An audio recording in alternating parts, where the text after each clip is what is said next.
that's all right. It's me and you. We got a special kind of friendship. I am not your friend. Sure you are. Fishing buddy?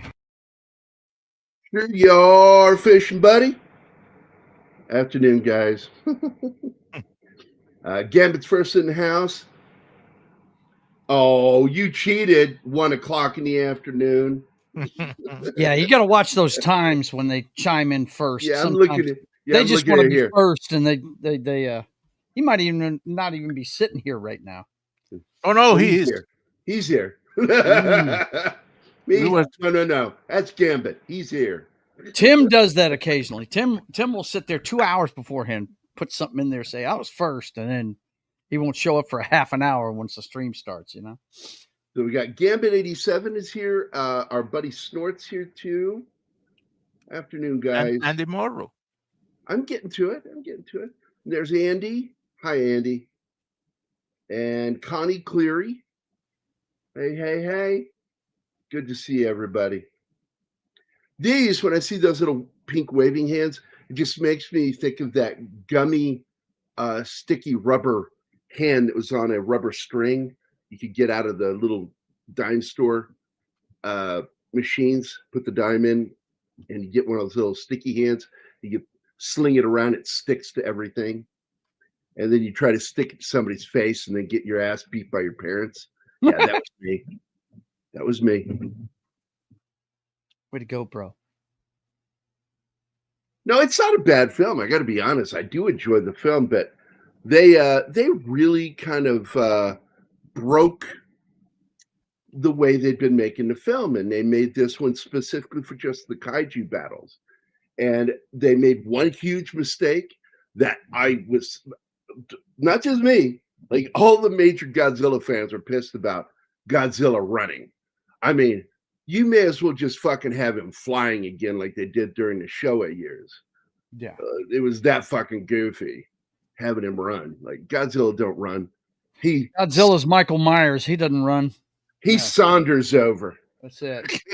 He John Wayne's over. Yeah. Michael Myers doesn't run. Jason doesn't run. No. You know, you can run from them all you want. Then you turn and there they are because they've just been walking behind you. Godzilla. Now Kong's been known to run on all fours. And heroes, heroes run. Kong's been known to run on all fours. You know. Now to charge something. You know. Now we now need to teach these two to run the Cruise, Tom Cruise style. Oh man. Knee high. Right next to the head. Nobody runs better than Tom Cruise. Come on. You got to admit. I'll tell you the worst runner I've ever seen. He has a very feminine run, and that's Steven Seagal. That is one of the weirdest runs. Well, his run, like one arm works like a normal arm, and then this one right arm flails out to the side like it's crazy. Weird, man. Like it's broken or something. It does look like it's broken. Like what is wrong with his arm? Why does he run like that? Dude, there's another actor that runs like that. That we said the same thing in one of our reviews. There's another guy that runs just like him. Lee Marvin? No. I mean, not Lee Marvin. Let's go. Yes, like Seagal. I'm trying to remember who that was.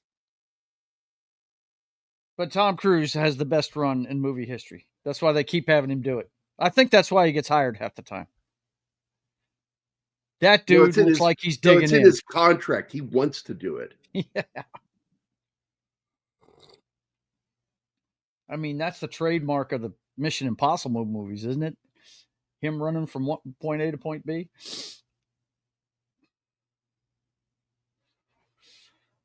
All right. So, I was going to bring something up, and I'll go ahead and do it now. Do it now. Jinx, you owe me a Coke. Except Anima. What? She's excluded from your club? What was that about? The misogyny, man. The misogyny. Game on you. What are we going to do with you? I expect better. I didn't say anything. That's why it doesn't go you. We're talking about Martin.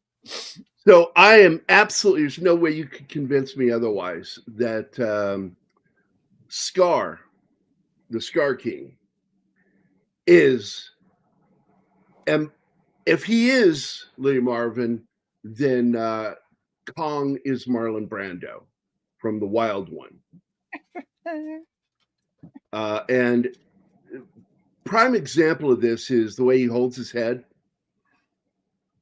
There's Lee Marvin. Lee Marvin looks like a fucking gorilla to begin with. Yeah, he does. And he's got extremely long arms that go down to the middle of his thigh. And long face. And no, that's not AI art. That's actually him. That's Lee Marvin, man. And the way he holds his hands a certain way in this movie in particular, he's the leader of the Beatles. Yes, this is the biker gang that inspired the name The Beatles for the rock band. But Lee Marvin absolutely, I believe, was the physical model for the way the Scar King looks. And I'm going to give you a prime example because when after he kicks one of the apes, you'll see him come quickly up to the edge of the cliff looking down on Kong. And he absolutely nails the Lee Marvin arm swing. That was absolutely done to look like Lee Marvin. And so that's all I see when I'm watching Scar King. I'm seeing them imitate Lee Marvin from the Wild One. So here you go. No audio. The way he's slouching, and boom, right here. Watch that arm and that shoulder. That is a Lee Marvin move. The guy is definitely, the animator is definitely a fan. I can't see it any other fucking way. And of course, Kong is Brando in that story of having to fight to get control of the gang.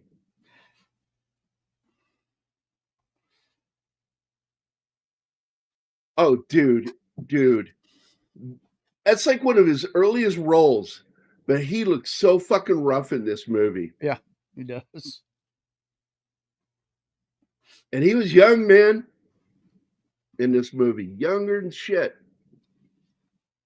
He was still fresh out of the Marine Corps. Tough summer. So I just absolutely know for a fact. I can't prove it yet. I'm going to find proof that Lee Marvin was the physical model for the Scar King, that giant chimpanzee / orangutan, because he's got the face and body of a chimpanzee and the coat of a fucking orangutan. So there you go.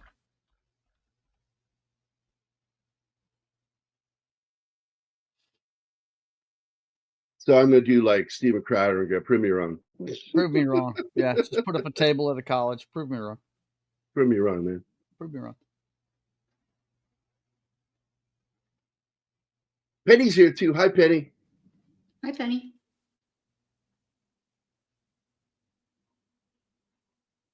So this movie, they began shifting to using the odd LGBTQ fucking, and I don't say it correctly. Yeah, I say it that way. I'm funny to be funny because I don't like that fucking. I just say alphabet. Yeah, alphabet I said it too. Alphabet people. The alphabet and I'm pro. Look, man, I've got a lot of gay friends. I support them for their fucking lives, and I'm like, I'm glad you live, that you either A, became gay or came to understand you were gay in a period of time when you weren't going to be treated badly. Because really, the United States since the 80s has been very, very gay friendly. Mm-hmm. And for anybody in the gay community to act like they have been ostracized or anything like that's a fucking lie, you know? And I'm not saying that they haven't probably been harassed, because if you go to certain schools, you're probably going to get picked on just for being different, period. and every fucking nerd knows that. Mm-hmm. It's like, man, I have all my friends from elementary school up love Star Wars. But who got nicknamed Star Wars in school? This guy. I got called that and I got angry. And fist fights occurred when people. Oh, my friends loved it, man. We all. Hey guys. Yeah. Regis back. Regis, what is up? Hello, all greetings from France. Manon and I are huge fan of Godzilla. That one was really fun, but what a shock for Godzilla -1. And we're going to talk about Godzilla -1 for Military Monday. Probably not. When were we doing that, Anima? I can't remember. We don't have anything set up yet. Okay, so probably for next week. We can do next Monday. Should be a Military Monday. Well, yeah. I wanted last time we did it, it was Tom and Gary. Kong. I wanted to have Godzilla 2014 as a Military Monday show, but I wanted to start this Godzilla franchise. So we already had a movie set for that Monday. So I'm like, I guess it'll be Wednesday. But Godzilla 2014 should have been a Military Monday show because it absolutely shows the Marine Corps, Navy, and the Army. And the Air Force, too. The Air Force is in there, too. Flying around, buzzing. So glad you're here, Regis. Good to see you, man. Good to have you back. Yeah. And please say hi to Emmanuel for me, please. So if you weren't here, Regis, I will go through this again. That Scar King in this movie, and you prove me wrong. That's the way I look at it. Don't beg me to prove it because I'm absolutely positive on this. Well, you have the burden of proof. Based on not really. The visual proof is there. Nobody moves like that. Lee Marvin is the only person I've ever seen move like that. So I make the statement and you guys prove me wrong. And I'm supposed to share a video, right? Video file. And go to videos and boom, there we go. So here you go, Regis. So what I was saying is that the character of Scar is absolutely Lee Marvin from the movie Wild One. The Wild One. I keep wanting to say Born Loser. Yeah. I could tell you struggle with it because you couldn't remember it the other day either.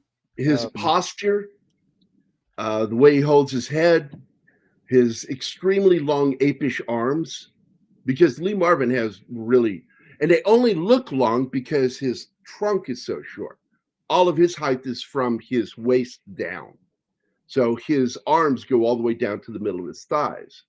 Name of his character in that movie is Chino. Chino. And again, with the hand gesticulation, his constant moving around the way he does. And I believe that Kong is Brando in this film. And they're kind of doing an homage to the movie. Again, if I can say the name, Joe. The Wild One. The Wild One. From 1953, if you want to look it up. I am not a fan of this film because I can't stand Brando in it. Because I buy that Lee Marvin can fucking fight. I cannot buy that fucking Marlon Brando can fight. He looks like he's a member of a very elite club. You think he hangs out at the Blue Oyster, bro? It talks all stuff. And then don't touch that. That's mine. He took my trophy. He's like, oh, Jesus Christ. Yeah, boy, he's putting the fear of God into Lee Marvin's character. The Rob Halford in the biker gangs. What he's doing, man. Yeah. So what I want you to watch here, Regis, is watch the way Scar King moves in this, especially when he steps up to the edge of the cliff and his shoulder moves forward and then his arm wags forward. That is a Lee Marvin move. So here you go. slouching like Lee Marvin. I mean, the ape even looks like Lee Marvin right there. Look at that. Yeah. That swagger is a Lee Marvin fucking move. Trademark. And of course, Brando is Kong. I'm bigger than which you. Which is why he needed help, because like Brando probably couldn't fight with the ship. So I like -1. I like the film. It has that old feel to it. And of course, the best version of the film is the black and white version. The same thing with a lot of it yet. I got to watch it soon. But yeah, I haven't seen it yet. It's better to get their copy of the black and white film because they work the contrast to fix it to where it feels like you're watching a black and white film. I liked it. From what I understand, now I've never seen it, but from what I understand, if you pulled Godzilla completely out of the movie, you'd still have a great post-apocalyptic Japanese story. This is Kong movie with a cameo from Godzilla. Yeah, right. Yeah, and a lot of fans got pissed because they had Godzilla running in it, and I said at the time, "Fuck it, they may as well gone back to the Showa era and had him fly." Right. I don't care. Twice good, they had him do it. They had him do it lift off using his breath, going up in the air, and then they show him flying backwards. It's so fucking goofy. It really is. And having Godzilla run, he lumbers, he saunders. He doesn't fucking run like a track runner. That was just so fucking weird, out of character.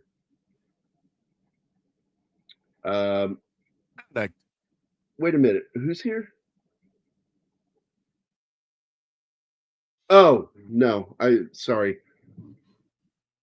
I thought that was Chow, but it's Show. Show some respect for Don Vito Corleone.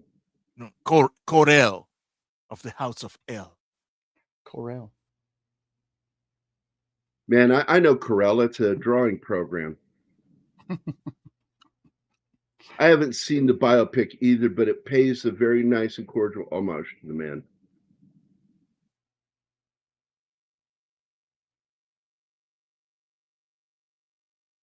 There's a really good documentary directed by John Borman about Lee Marvin. Is that what you're talking about? No, the biopic in which the guy who plays the Phantom, Billy Zane, plays. Oh, that movie. Yeah. He looks the part. He doesn't sound the part. He sounds really weird. Like when you hear him talk as Brando, it's really like not him. They should have done like they did with D'Onofrio when he was in the movie Ed Wood playing the part of Orson Welles. He looked the part, but he didn't sound right. So they went to the voice actor from Animaniacs that did the mouse that sounds like Orson Welles. And they had him come in and do the voice of Orson Welles in the movie, which upset D'Onofrio, but he's still proud that he got to be in the film. But he thought he did a good job. But yeah, he looks like Brando. Really nails it. Just, in fact, I thought it was Brando first. Like when I saw stills from him, I'm like, what's that from? And there's like, oh no, that's Billy Zane as Brando. Looks the part, doesn't sound it. Yeah, Pinky in the Brain. Thank you. Yeah. Oh, look at this. We're getting to go to a rave, baby. Yeah. Well, get that bass thumping. I wouldn't say a rave or disco. When you hear the music of the credits, they are trying to get the whole synthwave vibe. By the way, I liked what I had Kim Jong-un say. Pink and Purple are back, hands down the best rave kaiju film ever. That's jacked up, man. I like doing that on there because I come up with some funny shit to say. There's those Peter fucking Griffin, though. pterodon. I like Peter Griffin too, but mostly Peter Griffin's really good for saying things like it insists upon itself. Yeah, or Asian people all look the same to me when I'm drinking beer. Yeah, that was a good when one I'm too. drunk. Yeah. Oh, when I'm drunk.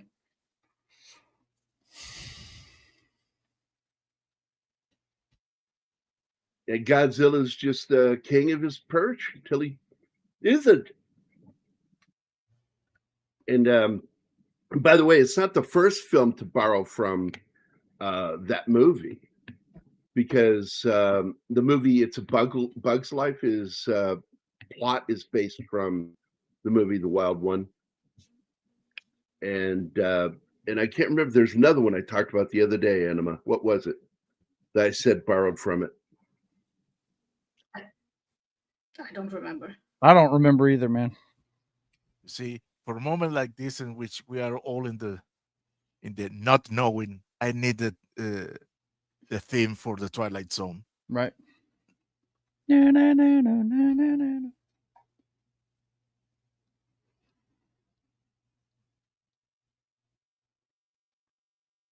I'm gonna look it up real quick. See what I get. Go, man. Maybe that'll jog. Oh, Rebel Without a Cause, Jailhouse Rock, borrowed from it. Easy Rider borrows from it. Yeah, I could see that. And Bug's Life.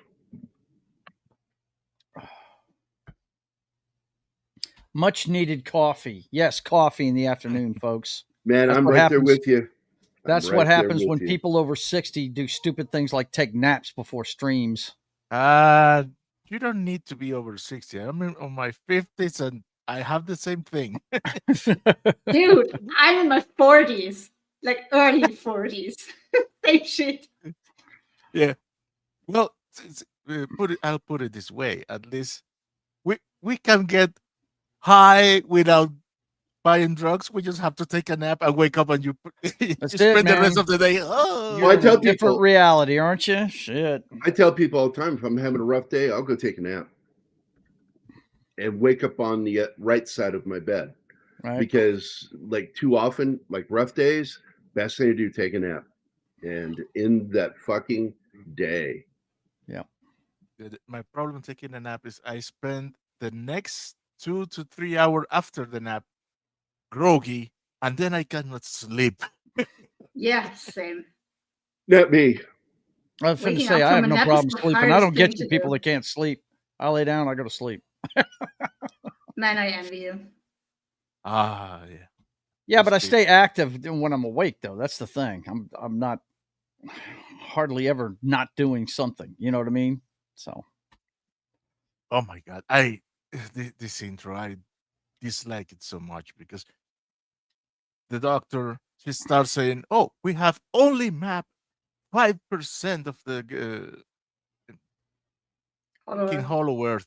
So 95% of that nobody has seen." But she's categorically sure that the Kong is the last of a species. Which yeah, you haven't seen the 95% of that shit. Right. Yeah, it's we were just introduced to it in the last movie. Hold on. I mean, you know. Yeah, but they found him on an island and he was the only one. That led them to think that he is the last one. And then they discover Hollow Earth and send him there. Yeah. Well, here you get to see one of Anima's favorite kaiju, the giant crab-like spider. Can I finish? I was trying to point something out. All is on screen. They are telling him through the little girl, your family might be down there. So they don't know. They think he's the last one when they find him on the island. But when Hollow Earth comes into the discussion, they don't know. That was awesome, by the way. Yeah, but the thing is, she is categorically. Oh my gosh. I can't control the fucking video, by the way, and I'm wanting to pause it so I can talk about what's happening on screen. Yeah, because we just blasted right through a really cool thing there. Just a whole bunch of stuff I wanted to talk about. I can't do anything. Oh my God.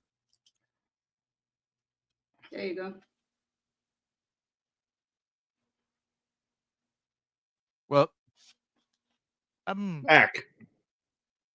I can't go back. I have no controls of this video. Well, before we continue, I just went. I just went back. I just wanted to get to the fight with the giant crab and In what the city. Godzilla does, and not into the titles, where basically Godzilla just wakes up, kills, eats, and then goes back to sleep. He's a cat. He is a cat. And Yeah, it's difficult to control that thing. Yes, it is. Do you want me to run the slideshow so it looks less Minecraft? You mean all pixelated and shit? Yeah. The thing is, her connection is crappy but stable. Mine is fast but can crash. So... At any moment. Yeah, that'll be fine. Now, look, here's my beef. Okay, I like the Marvel idea that you do the get-together films every once in a while, and then you do the individual films. That we should have seen just Kong movies. We should have seen Godzilla, like a couple of those movies, and then they get together for their Godzilla Kong, get together to do some shit. But that's all they're doing now. Yeah, it's back-to-back movies like that. You're right. Yeah, it's like, come on, man. I didn't go see this in the theater because of that. I want to see Godzilla get together with Mothra. I don't mean that in a perverse way. But they're platonic. But it's hard for us to glean that from when you talk. She is my favorite kaiju. They are great kaiju. That's no problem. They need to bring other kaiju in to make Godzilla versus and make the versus films. I like those. But no, they got this formula now. And now it's become the Monsterverse formulaic thing. And also not keeping interesting characters. You've got this is probably the worst cast they've had in one of these movies. She is so fucking not interesting as a character. This chick playing the mom. Don't get me wrong, she's kind of pretty. And the story is nice, but I prefer Millie Bobby Brown's story and what they were doing, and I prefer more about Monarch and what they're doing. And they just went, no, we're gonna, because they cut an hour out of the previous movie. And they killed part of the story, but we still got more of a human story than this. What?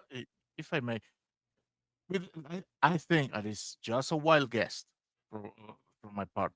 The problem with the actors is once they get some weight to their name, they look at this franchise like, oh, this is popcorn flick. I do not want.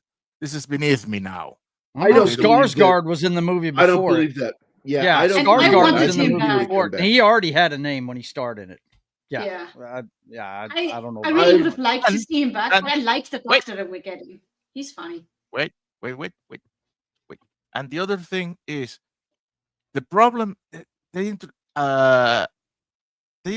created this problem the moment they cross Kong and Godzilla in the same universe, because you know that Godzilla, he detects any appearance of any kaiju. So you can do it's a disturbance in the force. Yeah, you can do a Kong movie, but in the moment in which another kaiju appears and there is no Godzilla around, people are gonna say, "Why the hell didn't Godzilla went there?" Yeah, you see, that's the problem. They caused the problem. Now they have to put it together all the time. Yeah, because by separating them, though, they allowed you to do separate movies. Because Kong lives in one world and Godzilla lives in the other. But they, instead of using it, they just kept making the same fucking thing. And well, it's only two back to back, right? But I'm with you. They shouldn't have done two, collaboration movies back to back. They shouldn't have done that. Because the next one is another Godzilla and Kong. I know. I hope it's the last one. I hope they're done. And let somebody else start doing this, because I'm sick of this formula. I enjoy it, but I'm sick of it. It's like all they're doing is Godzilla Kong, Godzilla Kong, Godzilla Kong. 3 fucking Godzilla Kong movies in a row.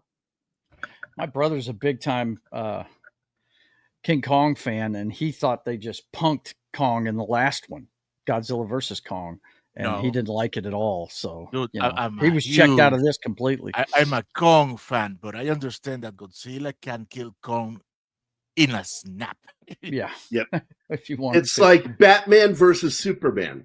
Yeah. Superman being Godzilla, he can end him whenever he wants to, right? It's like he could end Batman at any point if he wanted to, but he chooses not to because he's a decent person. Right. But yeah, the thing of Godzilla running, come on. No. He is a force of nature unto himself. He does not run. You're going to be wherever he ends up, so he's not going to run. He's patient. Yeah, the post-apocalyptic thing is just so fucking boring to me.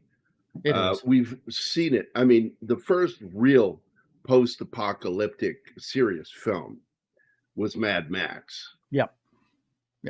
And I mean, there were ones before that, but it's really the first serious one. Mm-hmm. I think the last one I saw that I really enjoyed and rewatch a lot is the Book of Eli. That's the last one I watched and really enjoyed. That movie is awesome. It is awesome. I love that flick. Yep. But yeah, it's been beaten to death. And I say that, and I haven't seen The Road yet. So I heard The Road is really depressing. So yeah. I fucking hate that movie. If my kid was that stupid, I would have let them go play on the monkey bars and break their neck. So it was over for them. Go play on the monkey bars, have some fun. Then the herd, as they say. and then I sit and I look the other way and wait for it. Right. Wait for Darwinism to take over. Yeah. That kid in that movie is so fucking mentally dumb. Yeah. And then the guy gives his life for this fucking. Yeah. Oh. Like I said, Book of Eli is the last one I watched that I really I'll rewatch over and over again because I have to distance myself by saying disavow. Yeah, disavow. I don't know what Dark Fate is. What's that? Terminator Woke Fate.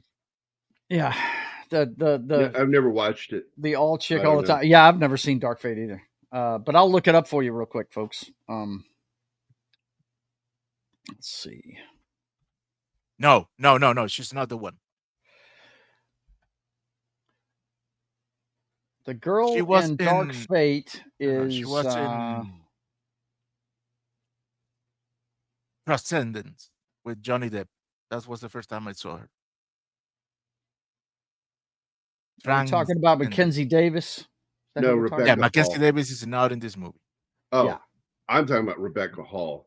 Rebecca Hall is who they're talking about. Yeah. Mackenzie Davis is the girl that plays in Dark Fate. That she plays Grace in Dark Fate. It is not Rebecca Hall. You know, I never seen anyone. This is the movie that turned me off of her. Let me share my screen here. Share screen.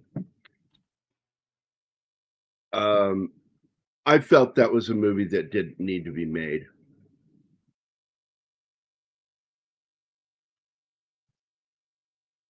Christine. That poor woman, the real woman, was mentally ill. And she's the first person to self-delete live on television. Oh my God, no. Ugh. And they made a movie about this, and I'm like, so why? you're going to show her fucking anguish and everything she went through that led her to that fucking seminal moment? Mm-hmm. Why would you make a movie about that? Yeah, we've got documentaries out there about her life. Leave them to that. Right. And I was so turned off of her because of this movie that she wanted to play this part. And I'm like,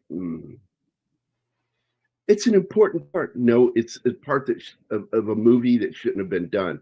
So when I saw she was in this, I recognized that toothy grin she has because she kind of looks like Carol Burnett. This is the one forgiving, redeeming factor about this movie because they didn't bring back Skarsgård, which annoyed me. Yeah. Because he was the scientist that knew all about this, right? Yeah. So they brought in Dan Stevens to take his place. Mm-hmm. And I was like, oh, okay. Well, that's okay. He's a good character. I like Dan Stevens. He's a bit of a fucking hippie, which annoys me. I fucking hate hippies, man. Since I was a kid. I didn't like it. I didn't like him when I was a kid for other reasons, because they always stank. They always smelled bad. And because one, they didn't bathe and they were constantly smoking weed. I was fixing to say, if you're constantly smoking weed, you don't even know what you smell like anyway. Cigarettes, weed, and body odor. Yeah. It's just like, people go, they smell like patchouli. I'm like, you've never been around a fucking hippie. And Zoe, like when she's little, I want to be a hippie about. I said, you're in love with an image. That's not what a hippie is. No, not at all. New hippies. You have aunts and uncles that were hippies. You want to know what a hippie looks like? Go watch Once Upon a Time in Hollywood and check out those people at the ranch. Yeah. That's a hippie. That was, by the way, he's the one who single-handedly killed the hippie movement. Yeah, no doubt. Charles Manson, because he showed not only the hippie movement, dangerous they were.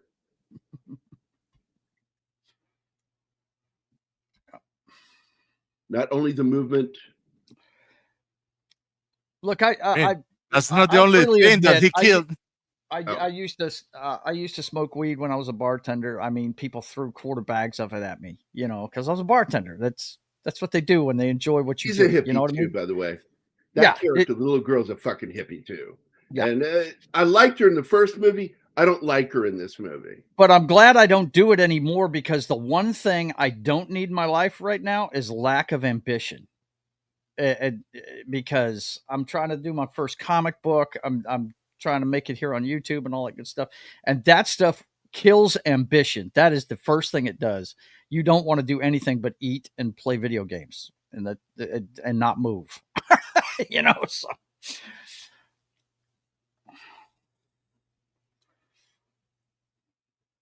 Did it when I was a kid. I will never talk about that film, Gambit, because it is garbage. It's hot garbage. They killed a franchise that should have died on the third movie. Yeah.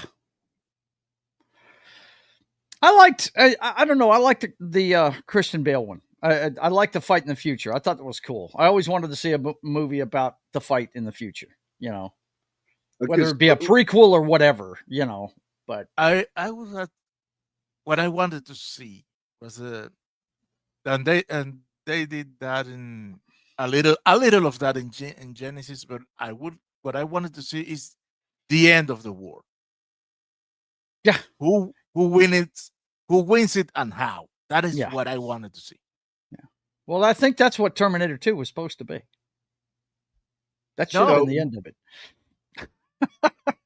So I was trying to say, Ridley Scott recently said that, quote, "We're drowning in mediocrity." Alien director Ridley Scott says modern movies are so bad, he's gone to back to watching his own. And actually, I replied, I'm like, have you seen Prometheus? Have you seen Gladiator 2? Covenant? Have you seen Blade Runner 2049? Have you seen Gladiator 2? Like, Jesus Christ, dude. You're the tip of the spear, fool. Mediocrity. I said, you better include your fucking self in that. Exactly. That's the first thing I said. You haven't made a good film in decades. The last good movie he made was Gladiator, and I had problems with that movie. Yeah. God damn, Ridley Scott. Open mouth, insert foot. What a jackass statement to make. And I used to consider myself a diehard fan of his, but he destroyed that by constantly proving that he doesn't understand story. And the more that he involves himself in the script writing of a film, the worse the story is. Because I'm going to tell you this, and I have proof of this. I post it. He doesn't understand irony. And you have to understand irony to be a good storyteller. And proof of that is Black Hawk Down. I love that movie. But the most ironic thing about that movie is the fact that the subtitle for that film is Leave No Man Behind. And what does he do at the end of the movie?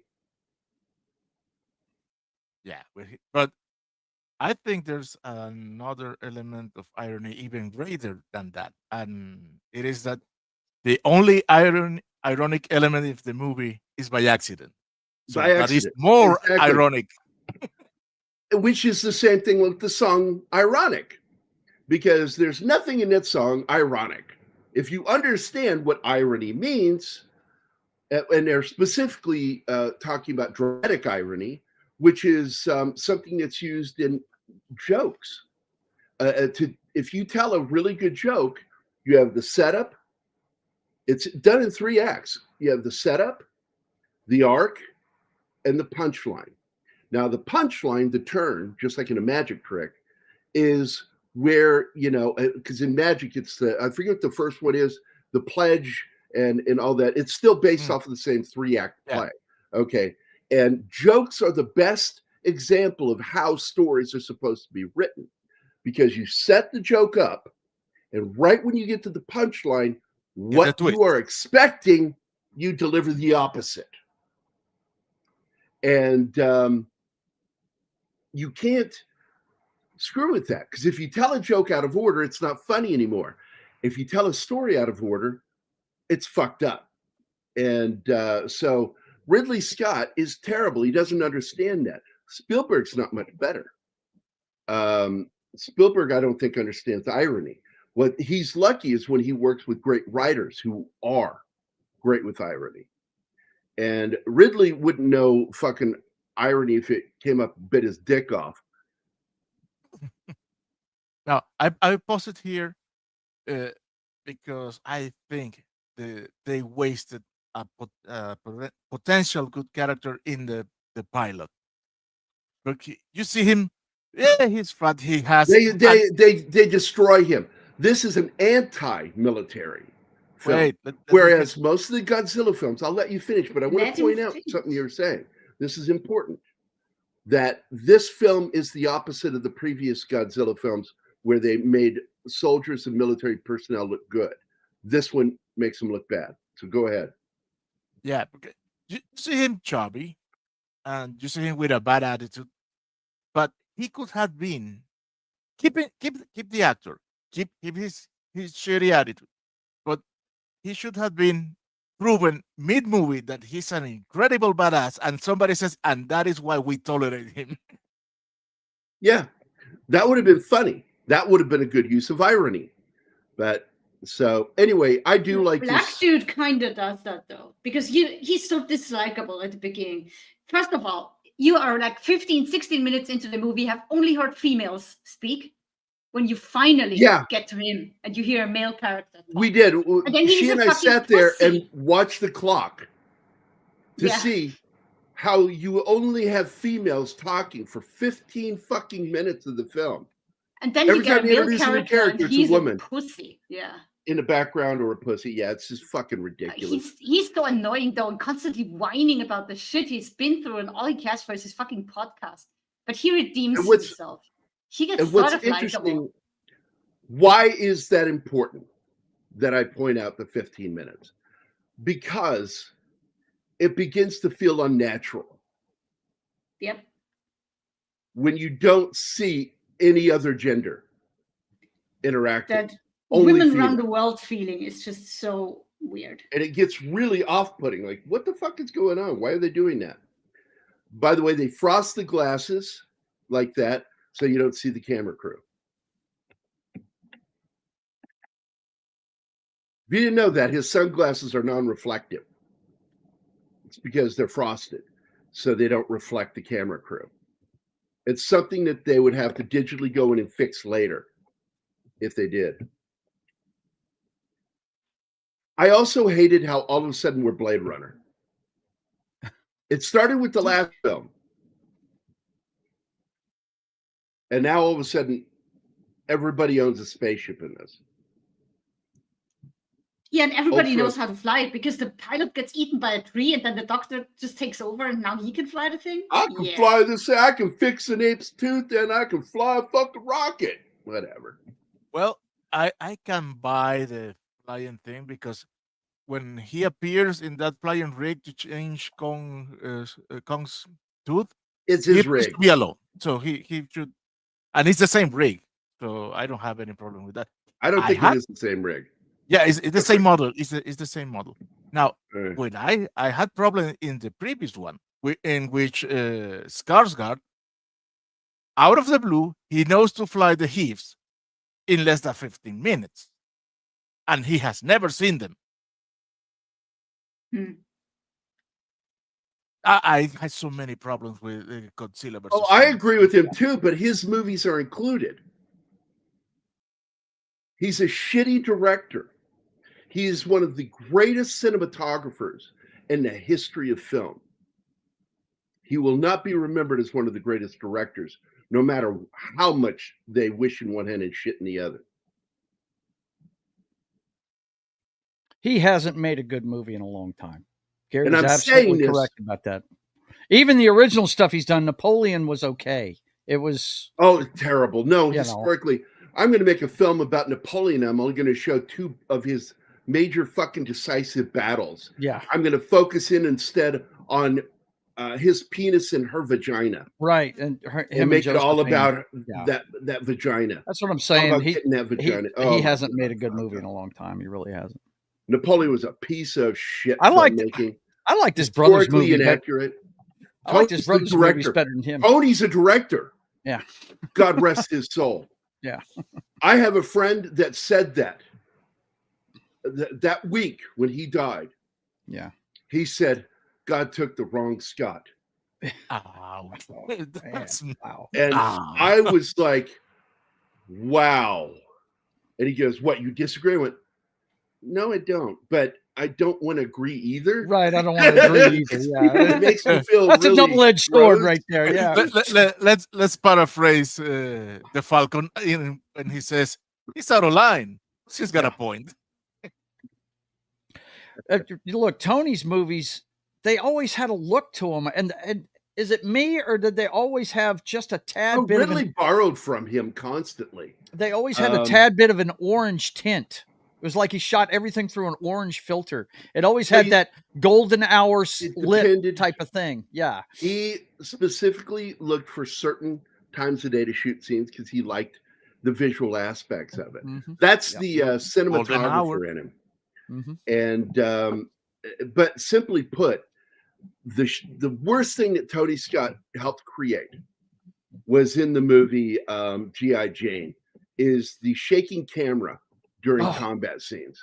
That was done in the movie G.I. Jane for the first time. And that was Tony Scott telling Ridley to do that.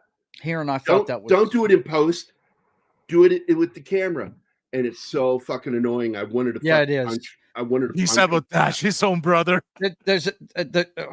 Who is it? Who directed? Did he do The Rock?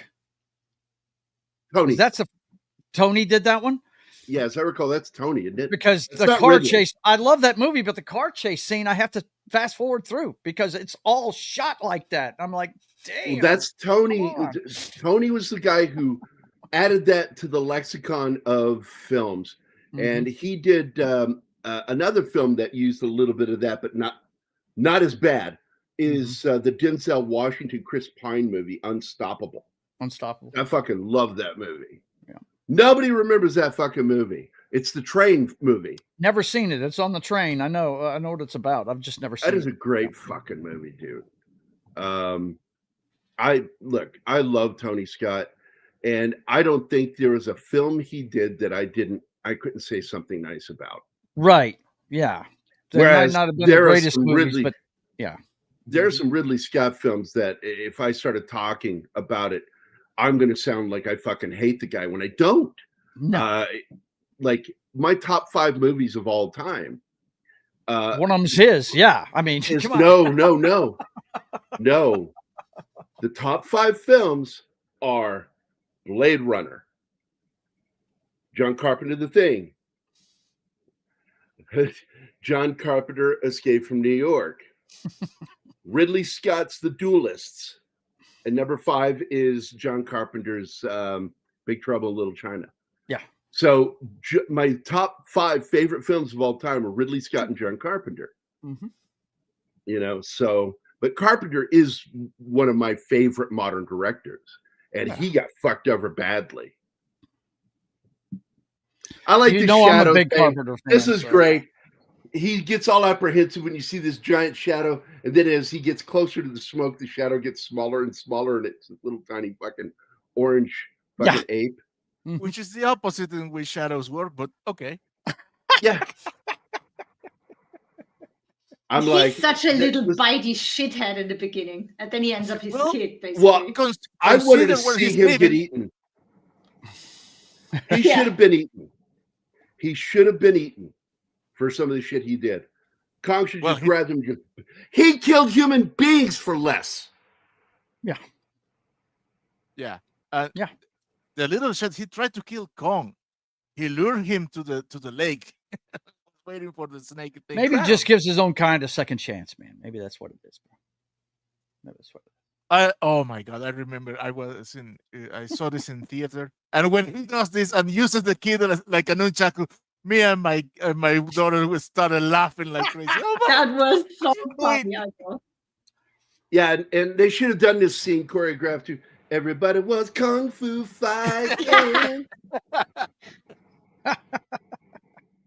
They were as fast as lightning. Fuck yeah. Talking music, the songs that they listen to when they are in that wait a minute. rocket spaceship, whatever. What's talking music? Is that like spoken word? What is talking music? No, we're talking about music. Jesus Christ. Oh, talking about. Okay. I'm a jerk. You know it. Yes. Yeah, I'm not in the mood for that today. I'm not going to fight you on that. Bong Joon-ho prefers the 1996 sequel from the 81 film. I hate Bong Joon-ho. Who the fuck is that? He's a Korean director. I think he's the director of The Host.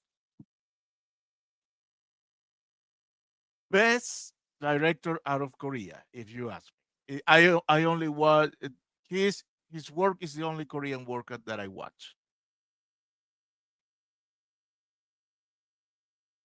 Oh, he made Snowpiercer. Oh, well, nobody's perfect. Yeah, and he made Parasite. And by itself, it's not a bad film. Yeah, it's not about film. Best picture? Fuck off. Yeah, it should. I would have been okay if it just won best foreign picture, not best picture. Let me go through this. I'm going to look at some of his stuff here. Mickey 17, stupid movie. Snowpiercer, TV series, terrible series based on a terrible movie. Parasite, a mundane, boring film, not really award worthy. Okja, which is not bad, but I'm like, meh. It was okay. Mother, I've never even seen it. Didn't want to. The Host, I liked. His movie Antarctic Journal, which he didn't direct. He only wrote that one. Or maybe he directed it. Did he direct it too? Which one? Antarctic. I need to go back and look. Hold on. Let me go to his page. Give me a second. Give me a second. I'm clicking the films. Okay. No, he didn't direct it. Okay. So all he's directed is Sea Fog, which I don't care.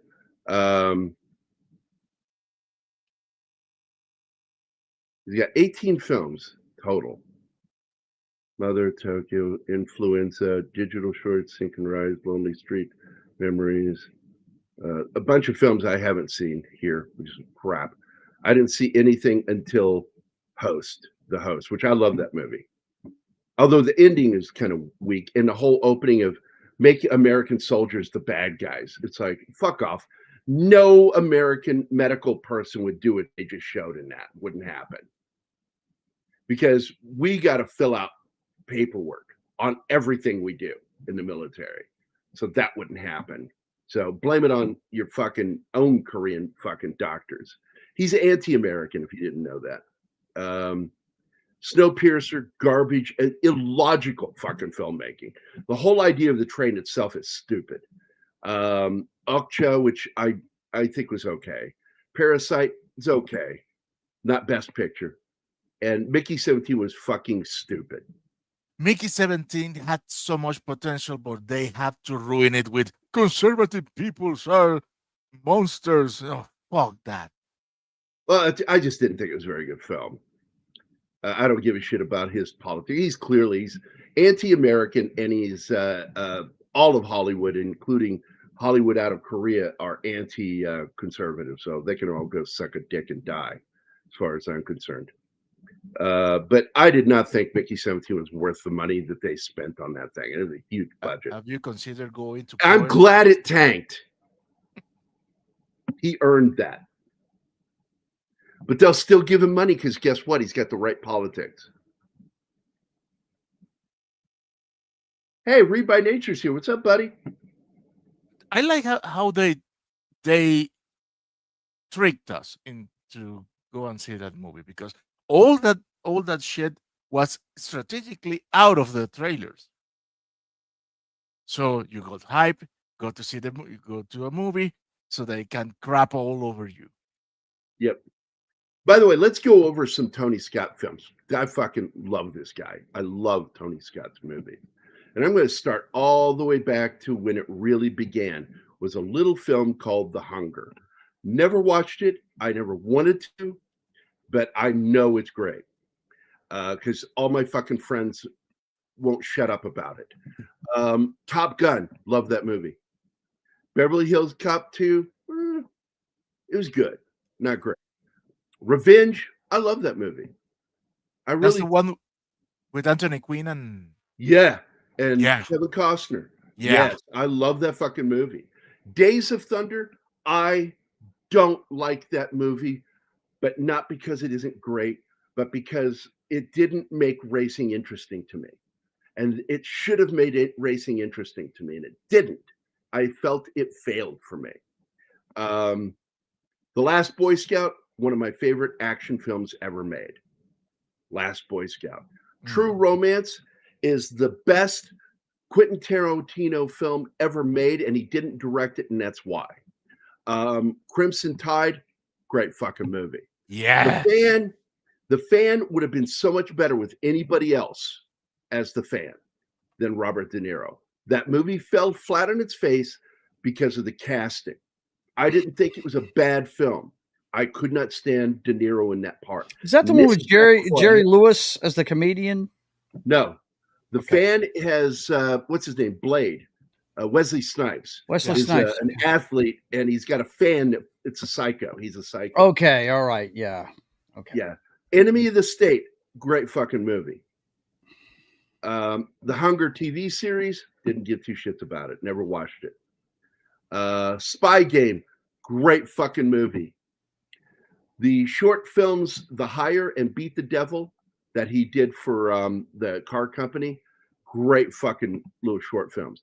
Man on Fire is, in my opinion, probably one of the best Denzel Washington films ever made.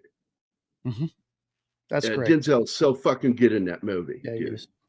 I never saw Agent Orange. It's a short film they did. Don't know. Domino, I really like that film, but it was surrounded by tragedy because the real chick died. Haven't seen that one, but I started it, and that's Keira Knightley, right? It's a true story about a bounty hunter. Yeah, mm-hmm. The female bounty hunter who didn't Mickey Rourke in that too? Yeah, Mickey Rourke's in it. What's his name? I liked it. It's just I got. He's a Hispanic actor. Martin, help me here. You know all of the Hispanic actor. Yeah, right. But what are we talking about precisely? Domino. Ramirez. Edgar Ramirez is the third star of that film. And I thought it was a pretty good film. I really did. And it's called Domino, based on the real female bounty hunter. Yes, I like that movie. And by the way, the character, the real person, was the daughter of famous actor Lawrence Harvey. Really? Wow. Yes. I love the movie Deja Vu. I don't think it did very well, but it's gotten good scores, and I like the movie. Another Denzel film. Then he did the TV series, which I really liked, Numbers. He and Ridley produced that, and he directed one episode. It was a Scott-free production, the family production. And then he did the remake of Taking of Pelham 123, which I thought was far better than what it gets. I don't think it's as good as the original, but I think it's a damn good modern film. I think it's a good film. The ending was weak. And then Unstoppable. He directed that in 2010, and then he jumped off a bridge, and we lost him. Look how God only old he knows is, why. man. We will never know. Yeah, I said that about this movie. He is so gray in this movie. There's no brown in him anymore. It's all gray. Well, Yeah, all of his credits past that movie are producer credits. Oh. Yeah, I won't argue. I think that Parasite's a solid film. I just don't think it's Best Picture. And especially when it's a foreign film. It should be in only the foreign film selection. Exactly. That's another sign when Hollywood lost its fucking mind with the Academy Awards. You just picked a foreign film as the Best Picture. Why have the foreign film in there if you're going to do that? Fuck those. I fucking hate Oscars.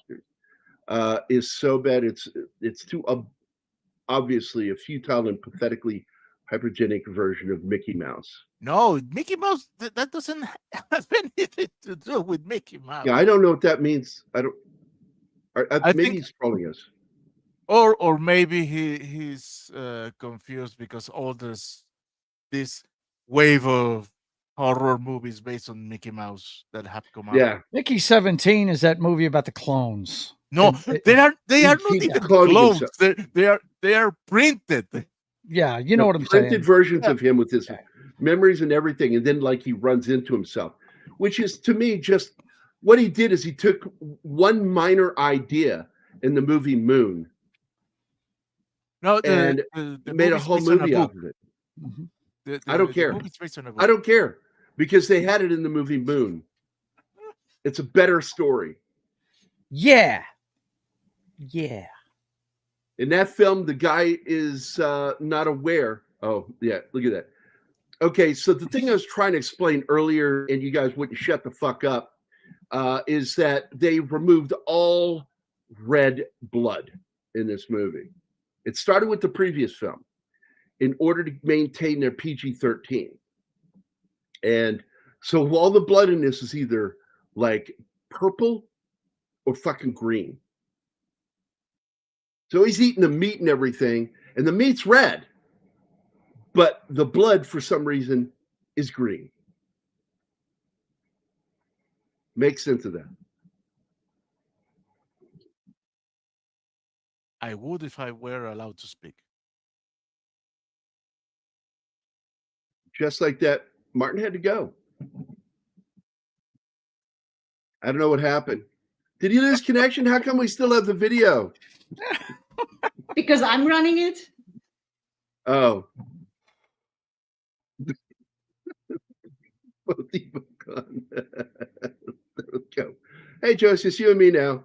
Oh, man. I mean, I don't want to go. Please don't kick me. Please. I'm just kidding. It's Mountain Dew meat. There you go. All right. Well, the color schemes in this, it's almost like they're trying to gear this towards kids or something because Godzilla's neon pink. What's all with the gay rave colors? Yeah, it's really over the top. They turned his atomic breath pinkish purple. Yeah. Lavender. It's not just the breath. The whole fucking kaiju is glowing purple now when he's like full on angry. I love the blue with him. It's so you see purple, I see pink. I see pink. That's what I see. Well, I see lavender right there. That's lavender. That's not pink. Fucking pink. You're a fucking artist. You're a fucking artist? Yes, I am. Why? I see pink. What's the problem? man. People Never can gonna have hire different See colors opinions on differently. paint. Never gonna hire you as a colorist. Okay, hold it, man. You've never seen that meme where they show the dress and ask you if it's gold or No, I saw the blue? correct colors. Okay. Oh, okay. You're correct, and nobody else is right. I got you. No, Yeah, right. because Gotcha. the source. I saw the source material later, and I'm like, oh, that's the color I selected. There you go. There you go. I see have pink, an eye for Gary. it, man. That's why I I've see done pink. professional coloring work for comics, because I'm a good And colorist. I don't. I am a I know total how to make amateur. good I've never colors. said I was a professional. Hey, it's Magnum PI. You see Magnum PI there for a single frame? No way. What? No. Yeah, go back. Go back. Magnum I was can't do beefier. There he is. beefier. There he is. That's Magnum right there. There he is. That's That's not Magnum. No. That's minimum. Where's his hat? Yeah. He's got no hat, bro. Yeah, he needs that Detroit Tigers hat. Yeah. Or the Da Nang hat.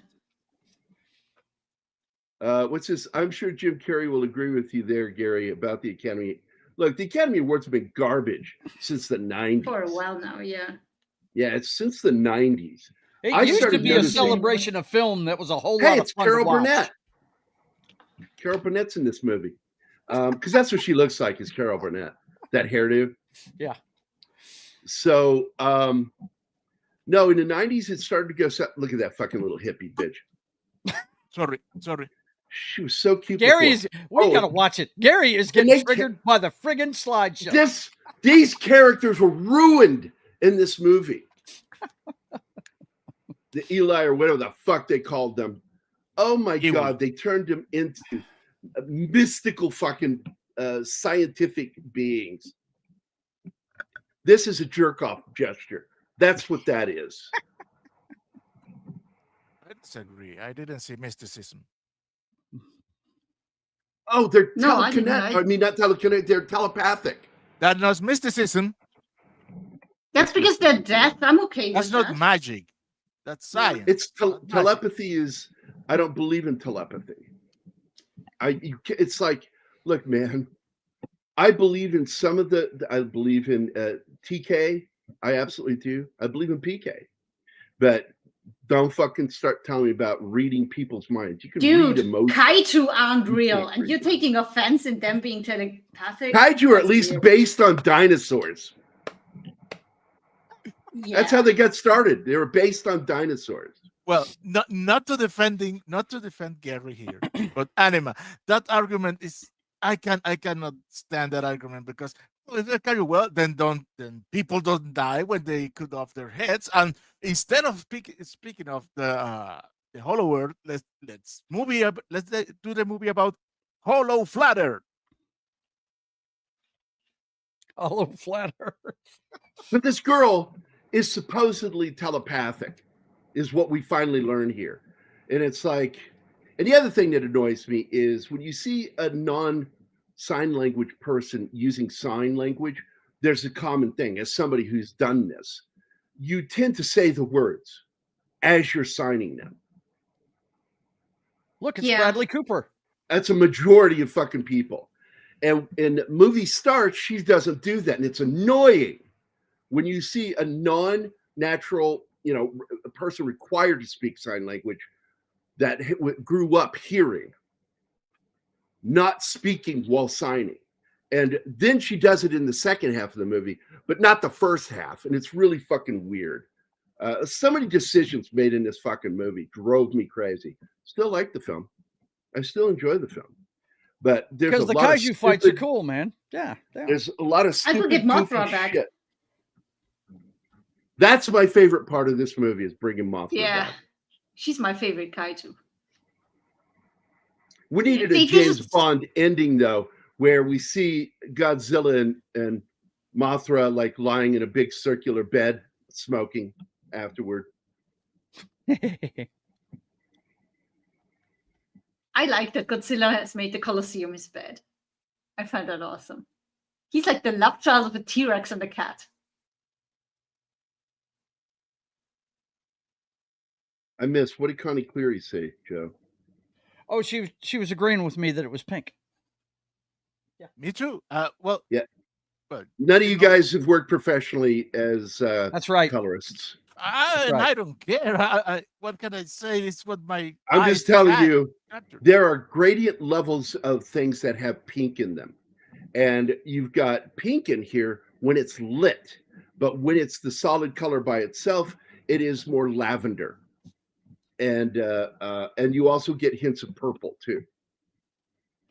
Anyway, back to the movie, because they are telling the myth of Scar King that you had problems with, because they make it sound like he is immortal. Yeah, it's like, wait a minute. All of these species have a lifespan, hence the fact that they're progeny. Kong is progeny. Godzilla is progeny. They don't live forever. Because otherwise, why would they have progeny or be progeny? And so the fact that Scar King has been this thing for that fucking long goes against what they're showing within the film, that these things are natural beings that do have lifespans. Well, Godzilla fought Scar King. So Godzilla is at least as... Well, that's what that's supposed to be on that wall painting. I get that.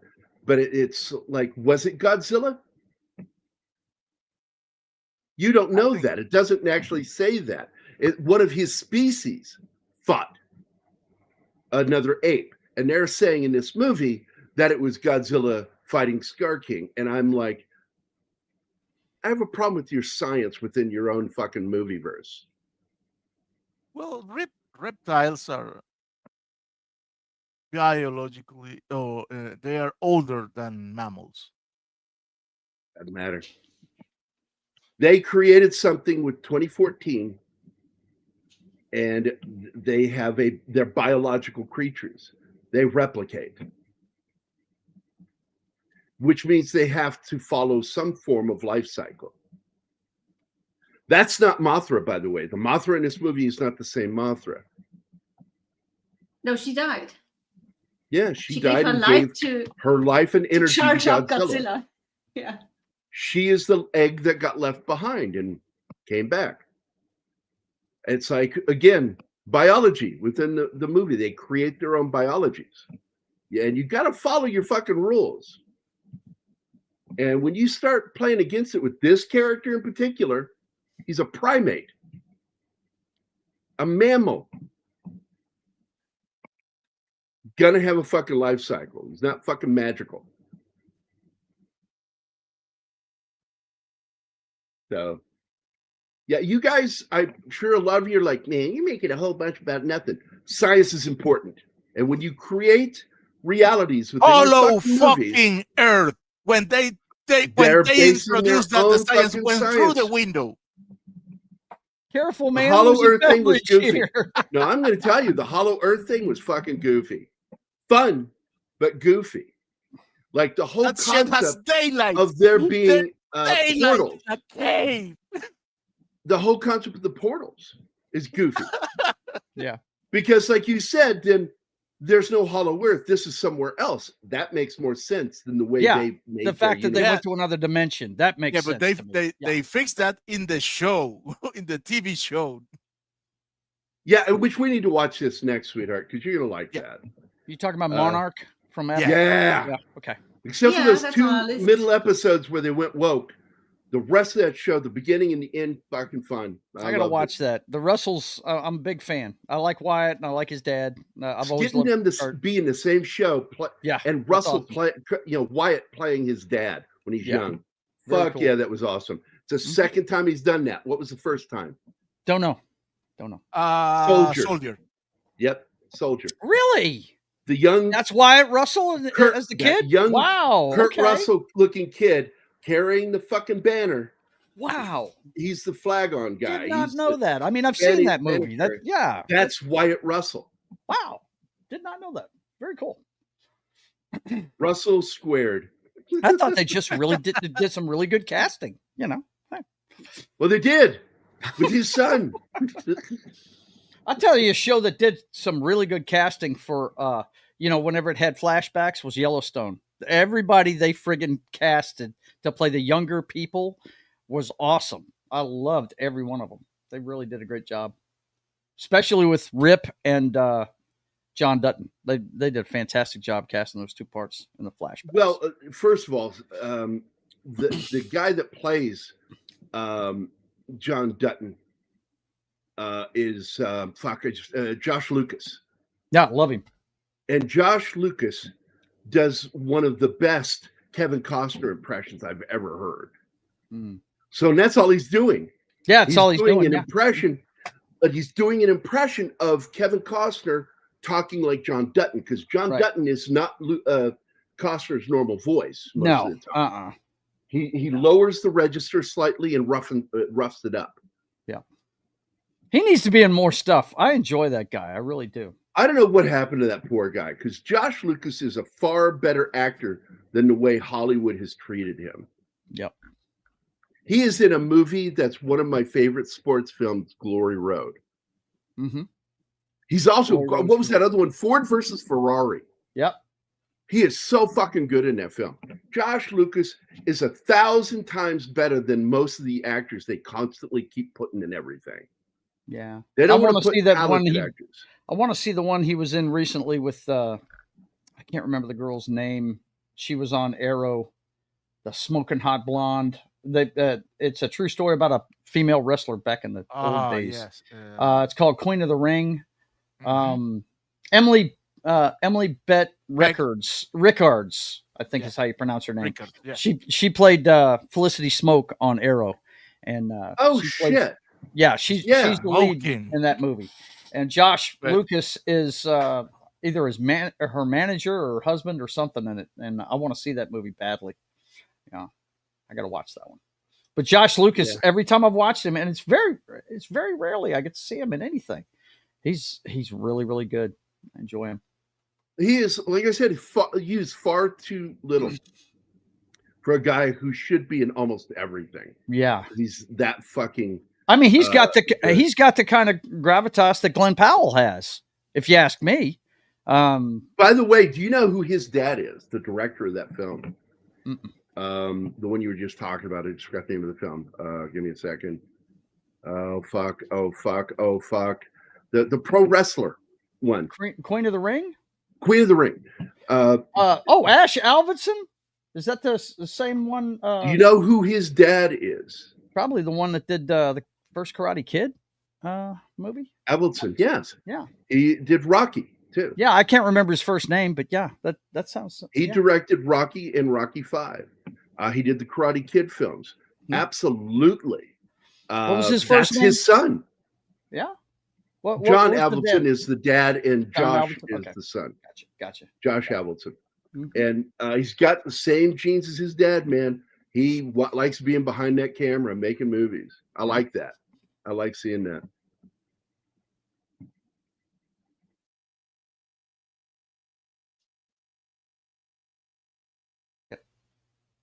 Say hi. Dip in there and say hi. Hello. Foxy just got here. I'll be right back. Foxy? They're all saying. Be right back. Let's cue the scene with DMXS. Song X is going to give it to you. X is going to give it to you. Yeah. By the way, I don't have a problem with Hollow Earth because they go through a portal, so it's not necessarily inside our planet. Oh, it could be elsewhere. I like that idea. I like the idea that it's Hollow Earth. But I hate this hippie shit. I fucking hate it. Those are kids' players. If there was a more powerful word than hate, loathe. I loathe it. It's just a tribe living there on her own, and she is the same. Kids are playing, man. Kids play. Yeah. You have no heart. I have a heart. But my heart There's nothing hippie about them. There's nothing hippie about these people. Tree huggers are fucking hippies. They don't have technology, so what? Wait. They do. Wait, let me answer. Because if they don't have technology, then they're magical. Let Matinee talk, please. Okay. Oh yeah, don't let me make the argument. Go ahead. Go ahead. Animal, I'll write to you. Okay. No. There's no arguing with you, Gary. You just talk over everyone. That's the way you argue. Oh, that's why I don't talk for long periods of time. And have to keep asking for you guys to pause the fucking movie. Right. You can pause it too, you know. I told you I can't. He's having I have problems no managing control. the players. Since the beginning of the show, I said I have no control over the video. None. If you don't get the pause button when you move over it down there in the back office. You should have it there. What? Yeah. No. That is weird. Thank you, Reed. Hippies don't have money. I fucking hate goofy hippie shit. But that is not hippie shit. The were kids playing. Yeah. The kids They're play. not You know hippies. that, right? You call every tribe out there in the Amazon or wherever hippies? Only when They they're do more playing. Killing. They kill a lot of things down there. So no, they're not hippies. They're fucking wood people. They're fucking dangerous. That's what they are. Fucking hippies. That's what the Eevee are. We're gonna do our mystical dance and where's Not our mystical- glow stick? Oh my. Get the glow sticks out. Ah. It's a lost cause, sorry. Martine. Let it go. Yeah. I consider it a lost cause with both of you. Dude, I was so preoccupied here because Kong is so groggy. I said, "Oh, he may squash her trying to touch her because he doesn't have enough motor control." Sorry about that, guys. She had to go into work today. Oh. So she just got home. She was dressed as Maleficent at work today. Apparently it's customer Nice. service week, and they had them all come in, and half of them dressed up in costumes and stuff. And yeah. So. Oh, we've got a bunch of cosplay stuff in this closet to my left. That is actually one of my favorite in-movie jokes. That somehow Ace Ventura exists in this fucking universe as a character. Yes. I like this creature. It's like the opposite of Godzilla, because what you got to realize is this thing is pretty much the same size as Godzilla. And he's riding it like a fucking horse. Well, maybe that's what he Because- fought in the Clone depiction Wars. on the wall. In the Clone Wars? Yes. Okay. There you go. Yeah, the stuff Look, belongs it's in Transilla. 67, kid.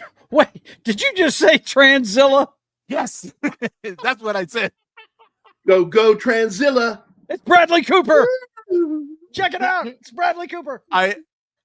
I bet you money in the next movie, Godzilla's gonna die, but he, she, they, them is gonna lay an egg, and the next movie is gonna be Kong being the stepfather of little Godzilla. Well, there's an And little argument Godzilla is made- going to glow in rainbow colors.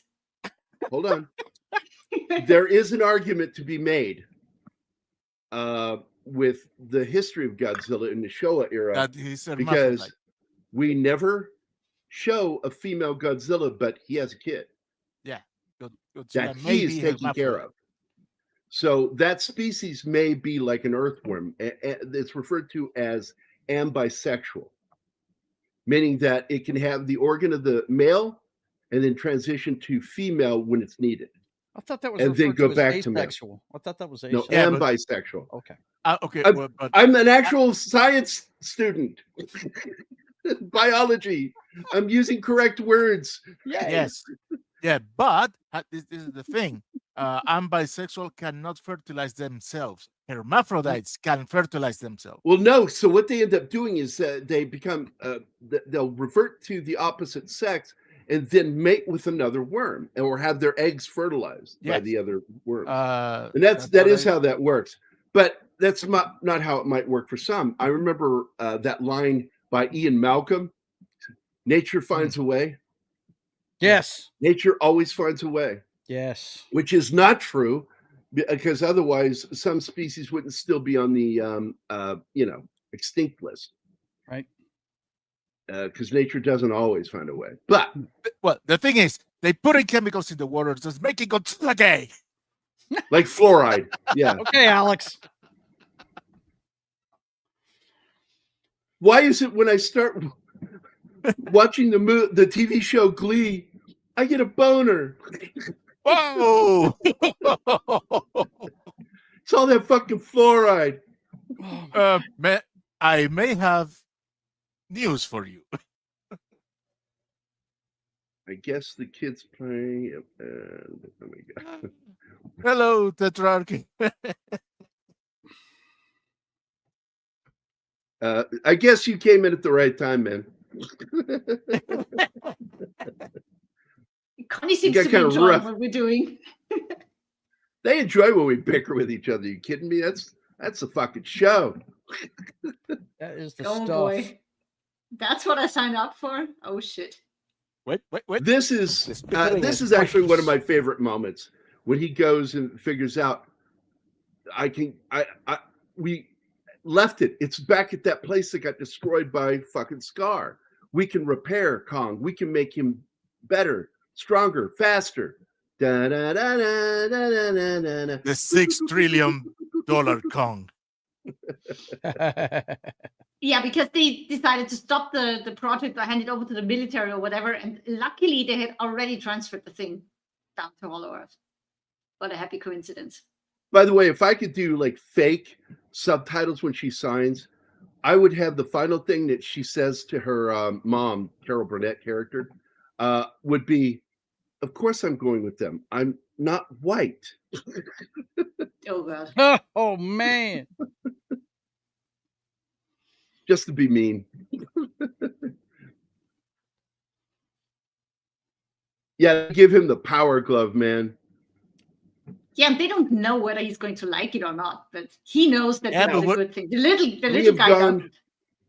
We have gone through some huge managerial changes at Warner Brothers, and I just have this modicum of hope, this minute amount, or as Get Smart would say, by this much, I have hope that they fix what they did here in this hopefully last fucking Godzilla Kong film.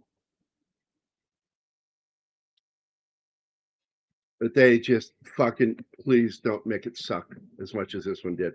I enjoyed this because I like the kaiju action, but I really don't think it's a very good film. No, there's too. Well, her character is so fucking annoying in this. She's just always being dramatic. Yeah, it's not just because I hate hippies. That heavily influences it. It plays a bit in it, but it's not why I don't like her character. I loved her character in the previous film. She was interesting. And of course, the other thing that annoys you with the whole telepathy thing is, well, then they completely ruined the reason why Kong learned to sign in the previous film. Because if she could just communicate by telepathy, then, oh my God. No, they can amongst each other. That doesn't include Kong. He needs the signing. He's not linked like they are. If she's telepathic, it's because of the energy. And the energy should have been. She couldn't read other people's minds. But when she gets down there and meets these people, they have this connection. Nobody else is in there. He's saying this. That's not how telepathy works. Yes, Nerdy. It is. Nerdy said, Kong's monkeys around too much for me. Yeah.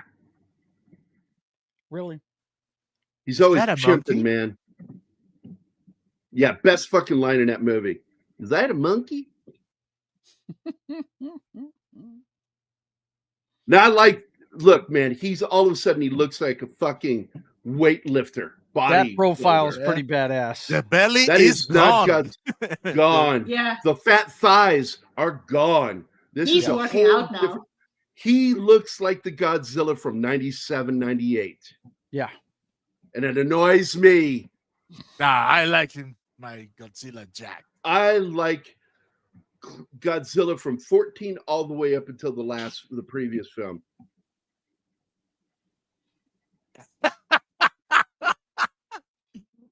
No.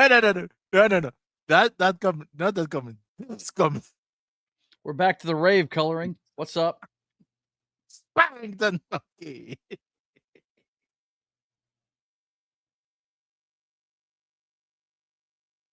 Oh, and it's gonna be what? Kong Lightyear.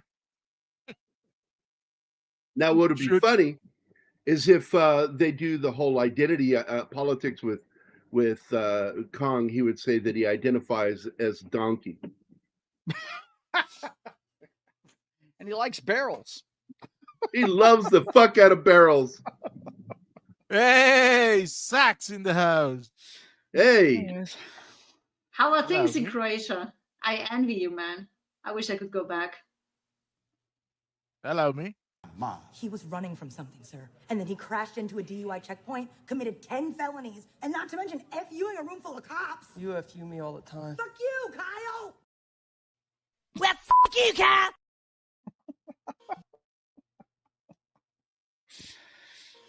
Fuck you, Kyle. You're a piece of shit. No, he's not. I wish I could, Sax. I wish I could. I'm sorry, that's not Magnum PI, man. Every time I see him, that's Bradley Cooper in The Hangover, bro. That's all of a sudden, I have the controls back. It just popped up on my screen.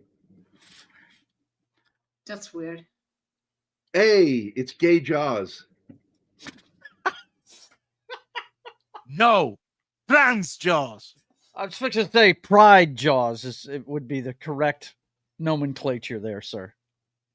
He identifies as they, them eating you.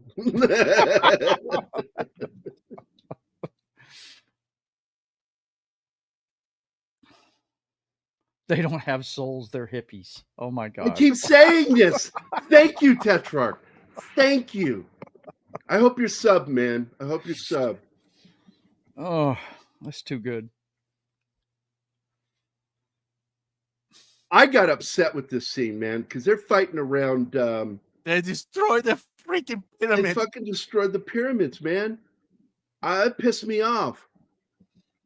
I'm like, even though I know this isn't real, that's annoying to have that in a film.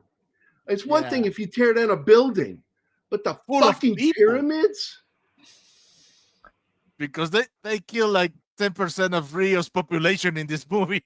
Oh, yeah. And I mean, every time he gets in and out of bed, he breaks off a piece of the Colosseum. They have no respect for historical landmarks in this movie. And, you know, let me, hold on, I get this guy's name because I don't want to say it wrong. Yeah, Zahi Hawass. After he destroys the pyramid, they should have, Hawass standing there. He's the famous Egyptologist. Egyptologist. Yeah. That absolutely will not let people do anything, any testing for anything. Yeah. They should have him standing over the ruins going, oh, I guess it really was a giant battery. Right? That would be good. Yes. Yeah. Oh, I guess they were all right. It really was a giant battery because you can see the guts of the pyramid. If the guy had a sense of humor, he would do it. But if you do that, he would die. He would die of rage. Zahi Hawass is just one of the single worst archaeologists I've ever seen. He is the, how do I put this? He is the Neil deGrasse Tyson to Egyptology. He's that bad. He's terrible. And he has a stranglehold on it.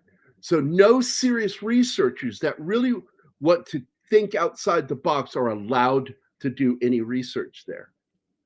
They're always limited to what they're allowed to look at. They're not even allowed to touch shit. Fuck it. He's an asshole. Hawass was fired for a bit. Yeah. For selling artifacts. That doesn't surprise me. He's a piece of shit. He's a piece of shit. I learned a long time ago he was crooked as hell. So yeah, I'm not surprised to hear that. If you don't know who Douglas Sirk was and is, he was a Hollywood director next to Hitchcock, except that he didn't make thrillers. He made romantic melodramas of the 50s. I know who he is, Gambit. Yeah, very good filmmaker. Tetrarch says, ow. I don't know what to, but okay. Maybe? I think that we should hear that ow as Christopher Walken. Ow. Chris Walken saying ow. That would be funny to me. That's a good comparison, Gary. Thank you, Zach. I figured if anybody would understand me, it would be a Canadian. Oh, come on.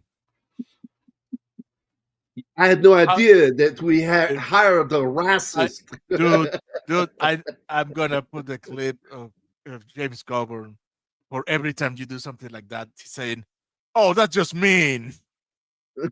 Yeah. Well, you need to do that. That'd be funny. Because I do make a lot of fucking mean jokes. Really? I didn't notice. It's not always about the movies we're talking about. Sometimes I say mean shit to you guys. Well, that's just all right. Me. No. What's wrong with you, man? Pay attention to you. Well, the way it was explained to me was you only give shit to people that you dig. So, yeah, I don't do this with people I am not close to. I only fuck with my friends. And this is the other thing that makes me sad, because by introducing this tribe the way they did, they should have reverted back to the twins, and this is where they should have made their return, played by the same actress. This was their opportunity to show where she's really from. Yeah. They left her out, completely out.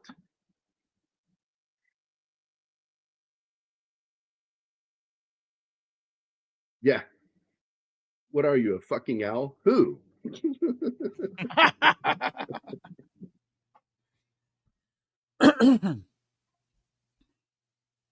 So she stops the fight. Boys, stop the dick measuring. Yeah, back to business, boys. And Godzilla's like, you could have told me instead of hitting me. Which, by the way, I want to point out that anytime a woman stops a fight between guys, that's always the retort made by a woman. It's because it's somehow always about dick measuring. I mean, talk about myopathy. I thought it was. That's myopathy. It's not. Because I will tell you, I'm sure a lot of guys that I beat the shit out of might have had bigger dicks than me, and I would have been okay with that. It was who they were that I didn't like. Never fear, the Kaijuologist is here. Dwelling Jump in here, young man. Young what man. Are you doing there? Working. He's probably working. It's not 5 o'clock yet. Quitting time. He's going to be on my show tonight talking Kaijus. He already said his list is a little off the rails long. So I like how you say Kaiju instead of Kaiju. Yeah, Kaiju. In other words, I'm making fun of you because I think you're being anti-Semitic by not saying Kaiju. Hey, man, you can call me whatever you want. Funny potato, all right? Tomato. You don't look Jewish. Only fans of Spaceballs will get that joke. Funny, you don't look Jewish. Well, Kong has to. Godzilla. Lee Marvin, man.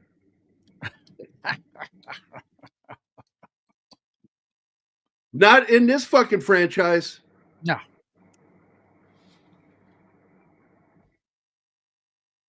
You are absolutely right, D-Bud. By the way, hi, buddy.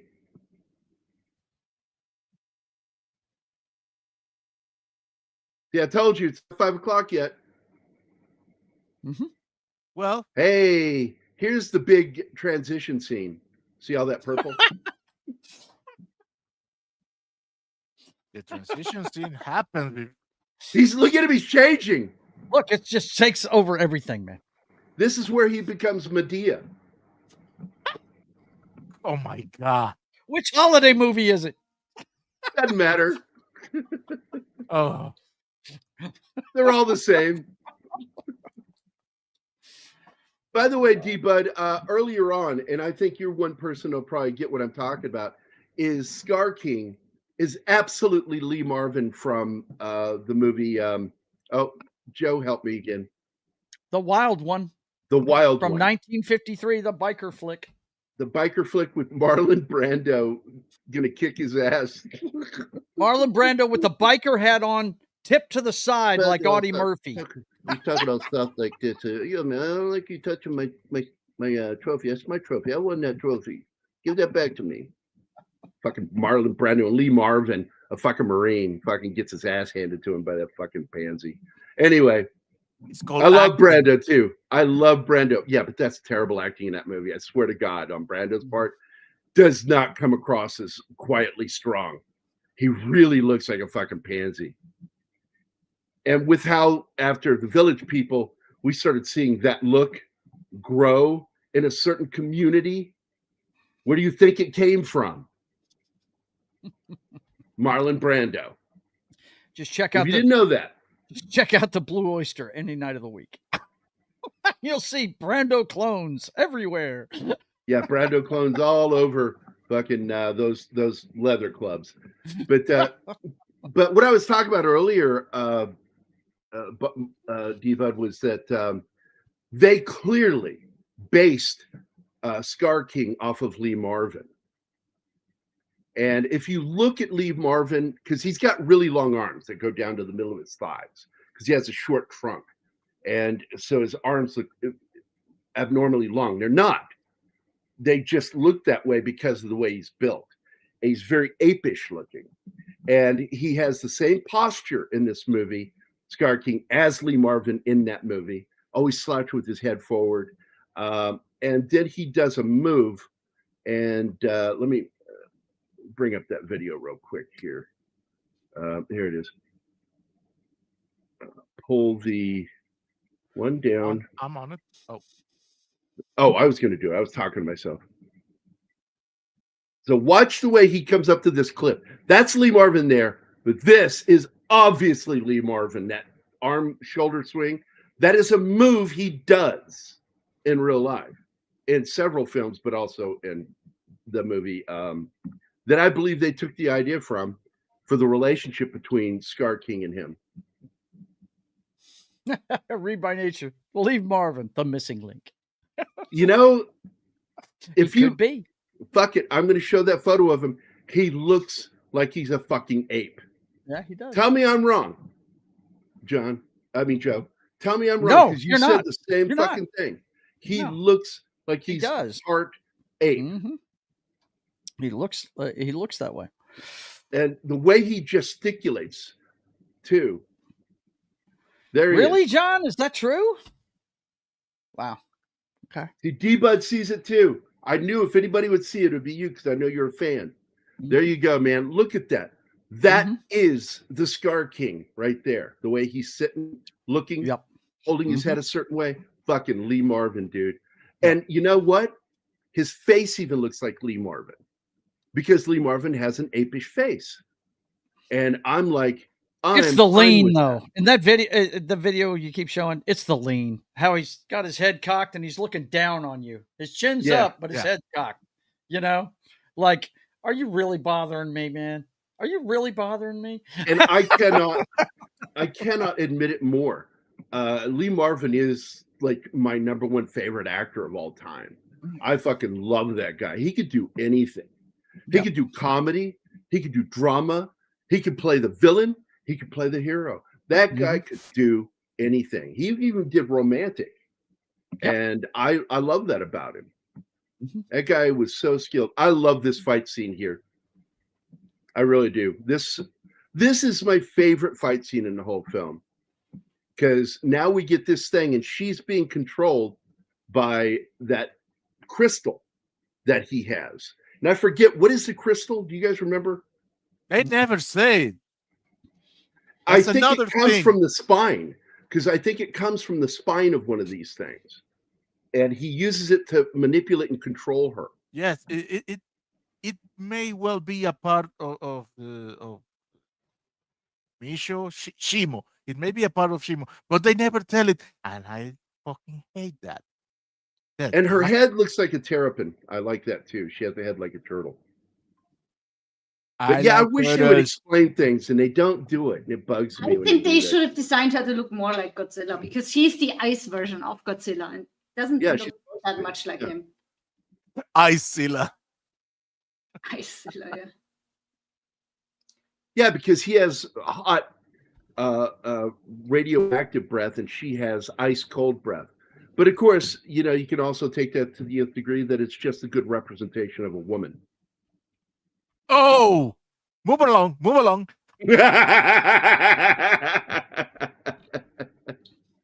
You know, if I was sitting next to you, I would slap the shit out of you right now. I tried to save you. I tried to save you, buddy. I earn it. I earn it. I admit it. I love it. I love when she smacks the shit out of me. I think it's funny. Because it doesn't hurt me at all. It's not like she's abusing me. Yeah, wait till I have my teddy bear with me. Aim to the balls, Anima. Yeah. Oh, yeah, yeah. That the way he did his arms there. Exactly, Snort. I know the scene you're talking about. Very apish in his movement. There's going to be aping? Oh, there's a lot of aping going on. Please stay away from right me. Here, right here. Know what you... No, right here. This is a clear-cut scene where Kong is being aped by Scar.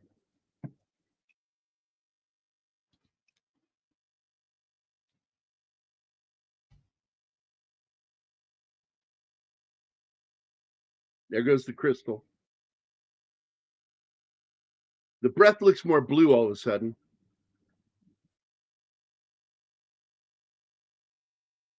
There it is. That is Scar aping Kong. When you get the joke, I will move forward with the video. I don't want to acknowledge the right. I don't want to acknowledge this. You always got to make it weird, bro. This is the scene where Kong got aped. God damn it. We're in YouTube, man. Stop it. Hey, I'm not using a bad word. I'm just saying aped. I said it first. You can blame it on me. There's a lot of aping in this movie.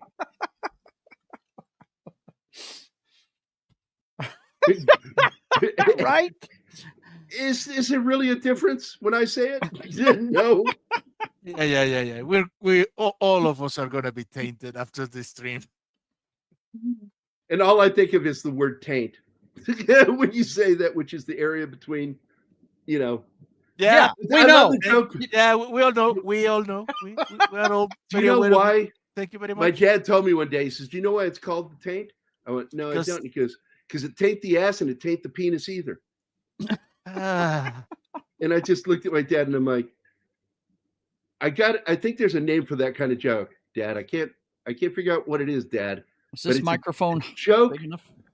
Told by a dad. Is it big enough to hide behind? I'm just not sure. Oh, nobody wants a scar on their back door. Oh no. Not a backdoor reference. No. Uh-oh. Well, here it comes. This may be the latest in the show we've had one. Here it comes, and then everybody says, "Ew, he came." And you were in deep, absolutely the deepest... Shit, Ma. I don't like that language, but that's exactly what you're going to be in. And you, Jada, use the back door from now on, okay? That's racist. Bye, Sonori. Bye, Snort. See you later, buddy. Hey, man. Thanks for hanging out. Hey, that Wolfen is heading home. Should we stand the show till he gets there so he can join us? Yeah, man. If you can get here in time, yeah, that'll be great. By the way, this is a point right here where in their own fucking writing, they should have had her be a twin. And that she met her other twin down there. They got separated at Boyth. Because it's always been a twin. And it's fucking weird they changed that. Mothra. She's a weremoth because she's all furry too. She's like, Yeah. Hey, Carol Burnett again.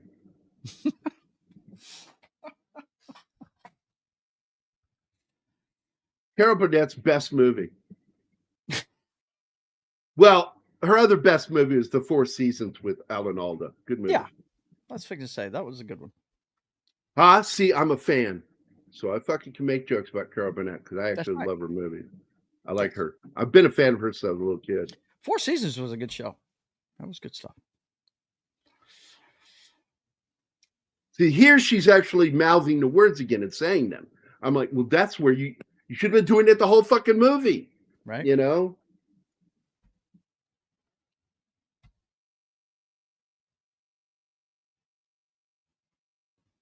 Bradley Cooper. Look, he's got the sunglasses now. That's Bradley Cooper. That's not. Yeah. Dave Stevens, the discount Bradley Cooper. That's it. Right? Timu Bradley Cooper. That's just mean. It's Josh Lucas I've always referred to as the discount Matthew McConaughey. There you go.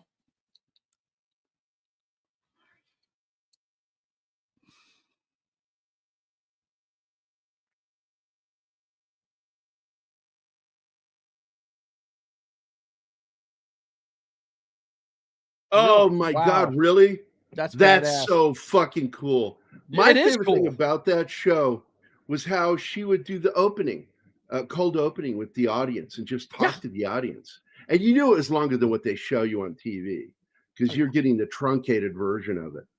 But God, I fucking love the way she would get there and talk to people. Not trying she to like one time she met somebody she went to high school with, was in the audience. She actually dated him, and she was like, "Oh my God!" And she's like laughing, and then she stood up serious. All of a sudden, she goes, "So, married?"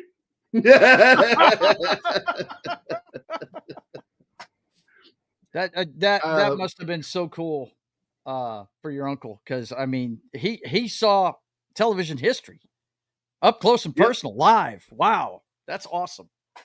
That was sadly the end of the variety show when it was good. She was the last good variety show. I think Sonny and Cher tried to do one. Sonny and Cher did it, and Yeah. don't get me wrong, I did enjoy their show, but nothing like Carol Burnett. Nothing like And, the talent she Donnie had and on that Marie- show. Donnie and Marie did it, and it just didn't work.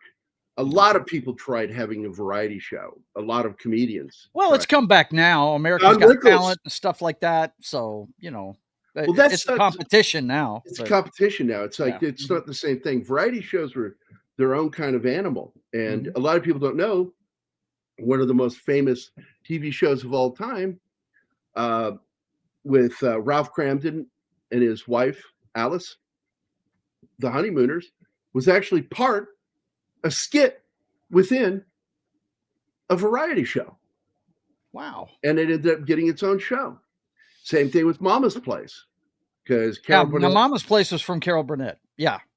They did a skit, and it Vicki got Lawrence, so isn't that the girl they Vicki hired? Lawrence, and they hired her really because she looked like Carol. It looked like Carol Burnett if Carol Burnett were prettier. Right. Because Vicki Lawrence was really beautiful. Yeah, she is. And I don't get me wrong, I love Carol Burnett. I always thought she was pretty, but she wasn't beautiful. Vicki Lawrence was the pretty or beautiful version of Carol Burnett. Yep. But it turned out she had a great voice too, though. I mean, oof. She could sing. She did a version of The Night the Lights Went Out in Georgia. Was a really good one. She did. She released the single. It's like Mad Max 3 Thunderdome with the lost little individuals being desperate to return to modern civilization. Yeah. That is just so cool, dude. I'm serious. Yeah. That's a memory, man, that only you can have. And man, that's fucking great. I'm sorry, now I'm derailed. All I can think about Carol Burnett, man. You hear something like that, you want D-Bud on the show right now to talk about it. Yeah, so we can talk about Carol Burnett and what it was like watching that show. Because one thing that came from that show is all the bloopers from the show, which weren't always bloopers. They actually aired because Tim Conway was constantly trying to find new ways to break the cast. Yes. It wasn't just Harvey Korman. He broke Carol Burnett, Lyle. What's his last name? Lyle. Yeah, the face, right? The good-looking guy. Hang on, I'll look it up real quick. His first name was Lyle, though. I think you got that right. Yeah, he was Lyle Wagner. Lyle Wagner, that's it. Yep. It just popped into my head because I remember him also from Wonder Woman. Yeah, he was Steve Trevor. Yeah. Yep. And love that show. I love that guy. He was oddly funny, and because you don't expect somebody that nice looking, handsome. I mean, ruggedly handsome to be funny, and he's fucking hilarious. Oh, he deadpan humor, freaking great, man. He Awesome. could win an Emmy though because he wasn't in the union, but he could never. Okay, but his son followed in his footsteps, won several daytime Emmys for lighting. That's fucking cool. That sucks. Your dad wasn't in the union, so he couldn't win. Yeah, I had a friend who won a few Emmys. He was the lighting director for most of Frasier, and we were friends. And then he said something stupid to me, and I corrected him. And because what he said was obtuse, it was not true. And I said, that's not true. And he says, well, how is it not true? And then I explained to him. And he went, oh. I went, yeah, it's a matter of historical record. and suddenly he didn't talk to me anymore. I forgot Steve Lawrence showed up on that show every once in a while too. Yeah. Good Lord. What a great show. Oh, Steve and Edie Gourmet. Yes. Yeah. No, Steve Lawrence is who I'm talking about. Hold on. Steve Lawrence. Yeah. You'll recognize him right away.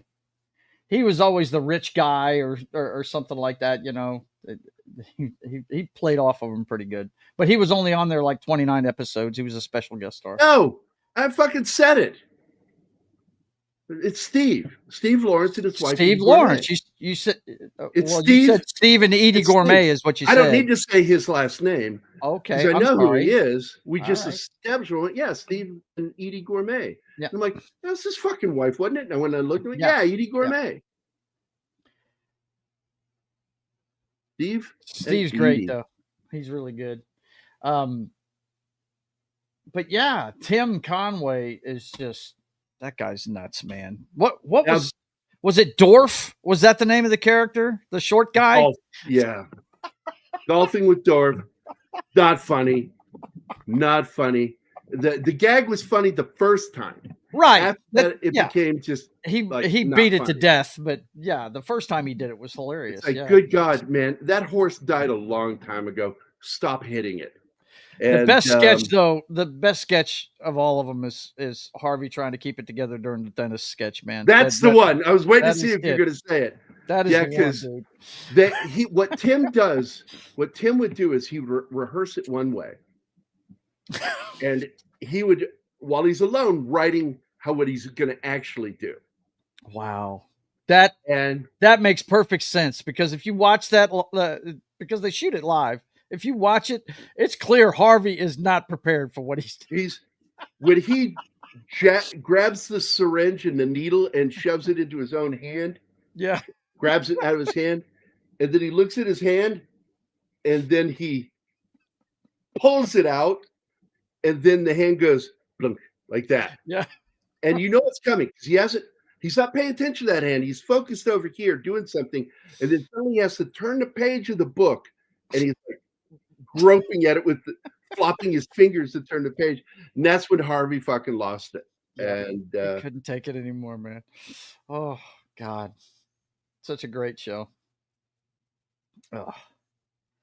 I think they have a channel. I think they have a channel on Pluto where you can watch it. I think it is on Pluto. No, it is. It's also, I think, on Tubi has it too, and they have the best of Carol Burnett. And trust me, I've gone to Pluto. Yeah, it's on a lot of them now. It's on Tubi too. Pluto. I go to sleep to Johnny Carson sometimes when I just need to hear that laughter. You know, that natural, real laughter of a studio audience. Right. I will put Johnny Carson in or Carol Burnett. Because that laughter, not a laugh track. That's fucking people losing their fucking minds. Yeah. Because Tim Conway has done. And also, the Gone with the Wind skit, when that was a last minute decision. Used the curtain for her dress. But the rod all the way across the show. Left the curtain rod in it. Oh my God. That was insane, dude. That was nuts. And the laughter on that. And go back to Carson, too, because Ed Ames. I think that's who it was. Ed Ames. Ed Ames. He was an American Indian actor that was on Daniel Boone TV series. And he went on Johnny Carson one night. This is way back when it was still in black and white.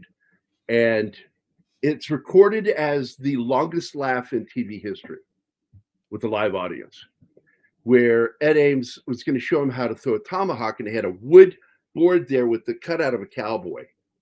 And Ed explaining how to do it. You hold the tomahawk this way. This is how you aim. And then he releases, and the tomahawk goes and sticks right into the crotch, sticking straight up. The handle sticking straight up. And every time Ed kept trying to walk over to grab it, Carson's like, no, we're going to leave it there. We're going to leave it there. And he just milking the audience laughing. And it just kept going because it just got funnier and funnier the longer it went. And the camera kept cutting back the acts, making him laugh even more because they have a what do they call it? Teleprompt or whatever there for people to see what they're all looking at on TV. Right. Oh, fucking crazy, dude. All right, guys. I got to go. Fun talking Kong and Godzilla and the ray coloring and the aping and the Carol Burnett. All that aping. Just so much aping. We did mention the movie a couple of times. Yes, we did. Somewhere in there. It's in there. Yeah. You guys be good. Oh, go back from the show. Bye. All right, brother. See you later. Yeah, you can roll the show back and hear me shit on this movie. A lot. For so many problems. It was still entertaining to watch, but yeah, I still enjoy the film, but man, this movie was problematic, and I hope they fix those fucking problems. I hated the pilot. That the one that gets eaten. Well, they wasted him. It's stupid. He's got a stupid character because he was clearly not military. He was wannabe. He wants to be a hard guy. He never served a day in his life. I'm in command of this situation. Yeah. Gulp. He gets eaten. It's like, oh well. Not an interesting character. It could have. Hey, Helen Place. Late again, waiting for Rap Knuckles. No, sorry, buddy. Today is just going to be a lot of aping. Everybody gets aped. Let's get out of here. I was giving John a chance just to pop in, but he's not going to make it. Because I'm nice, despite what everybody thinks. Yeah, right. Told you. So, anyway, I guess we can get out of here. So, I want to say thanks to Gambit, Snorty, Andy Morrow, Connie Cleary, Regis, More Coffee Needed, BRB. That's a new person. I don't recognize that name. Read by Nature, Tetrarch of Apathy, D. Bud Martin, Sander Hammerslag, and Halen Plays. Thanks for being here, guys. Deeply appreciate it, man. And D. Bud, always glad to see you when you get a chance to pop in. It's good to see you, man. So we're going to get out of here. And with that, we'll see you later. Bye. Bye.